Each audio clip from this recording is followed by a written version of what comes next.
काय आहे की मी थेट प्रश्न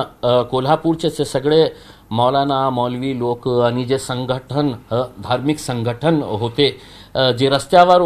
आले होते की आता आपल्याला सेक्युलर पार्टीजला मतदान करायचं केलं लोकांनी 2-2 तास मुस्लिम समाजांनी उन्हामध्ये उभे राहून कुणाला मतदान केलं तर उद्धव साहेबांना केलं, त्यांची शिवसेनेला केलं, मग काँग्रेसला केलं, मग शरद पवार साहेबांची राष्ट्रवादी काँग्रेसला आणि त्याचा फल काय मिळालं त्यांना काल जे विशालगडमध्ये घडलं ते त्यांना त्याचा हे मिळालं फळ मिळालं कशा प्रकारची तोडफोड करण्यात आली, जाळपोळ करण्यात आले, लोक हातात तलवार घेऊन फिरत होते, पोलीस बग्याची भूमिका बघत होते आणि हे सगळ्याचं नेतृत्व कोण करत होते की जे आपल्याला स्वतःला शाहू महाराजांचे वंशज म्हणतं। मी संभाजी महाराजांना एक प्रश्न विचारतो की तुम्ही दिल्लीमध्ये मला शाहू महाराजांची एक पुस्तक दिली होती, मी आपल्याला हात जोडून विनंती करतो संभाजी महाराज की ते पुस्तक एकदा वाचा की संभाजी महाराज कोण होते, शाहू महाराज कोण होते आणि ते शाहू महाराजांचे आपण वंशज असेल तर कुठे ते होते आणि आपण ज्या प्रकारे हे जाळपोळाची घटना घडत होती त्याचं नेतृत्व आपण करत होते याच्यापेक्षा काय दुर्दैव असणार आहे। माझा थेट प्रश्न मुस्लिम समाजाला आता कुठे तुम्ही जाऊन बसलेले आहे किंवा जे मशिदीचा मेंबर पण जळालेला आहे ज्याच्यावर उभे राहून जे नमाज अदा करण्यात येते मौलवी साहेब तिथे उभे राहून ते जळालेला बघून काय उत्तर आहे तुमच्याकडे? आमच्याच्या विरोधात खूप बोलतो ना तुम्ही, मग आज तुमच्याकडे काय उत्तर आहे? कुठे गेला तर हसन मुश्रीफ, कुठे लपून छुपून बसले होते, कुठे बंटी पाटील कशा भीक मागत होते मुस्लिम समाजाच्या पुढे की आम्हाला मतदान करा, आम्हाला मतदान करा आणि हेच साहेब तुम्हाला मतदान केलंय मुस्लिम समाजाने म्हणून तुम्ही दिल्लीपर्यंत जाऊ शकले, आम्ही तुमचा आदर करत होते कालपर्यंत, पण ज्या प्रकारे तुम्ही हे हिंसक घटनाचा नेतृत्व करत होते आज आमच्या पुढे हे प्रश्न आहे की तुम्ही खऱ्या अर्थाने शाहू महाराजांचे वंशज आहे का?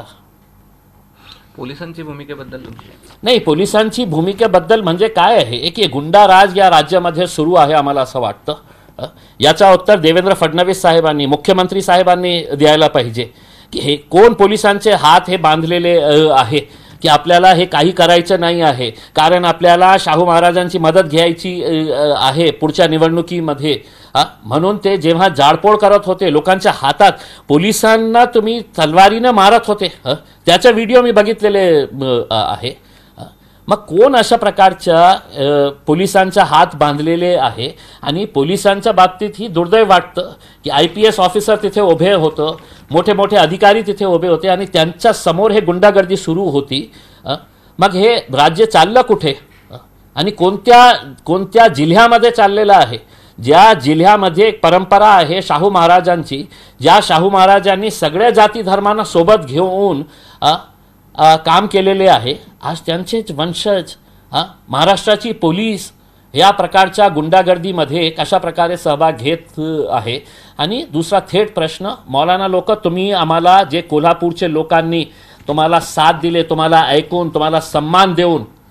आज तुम्ही याचा उत्तर द्या की त्या मेंबर जे जळालेला आहे त्याला बघून तुमच्याकडे काय उत्तर आहे द्या आता तुम्ही। अतिक्रमण काढायचं नाही असे तुमची भूमिका नाही, नियम असतं अतिक्रमण कुठे झालं असेल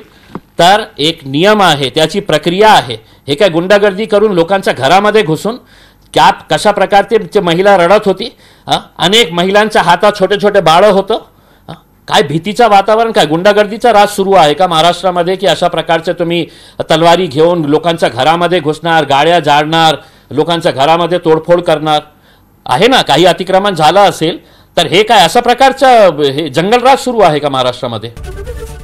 ABP माझा, उघडा डोळे बघा नीट।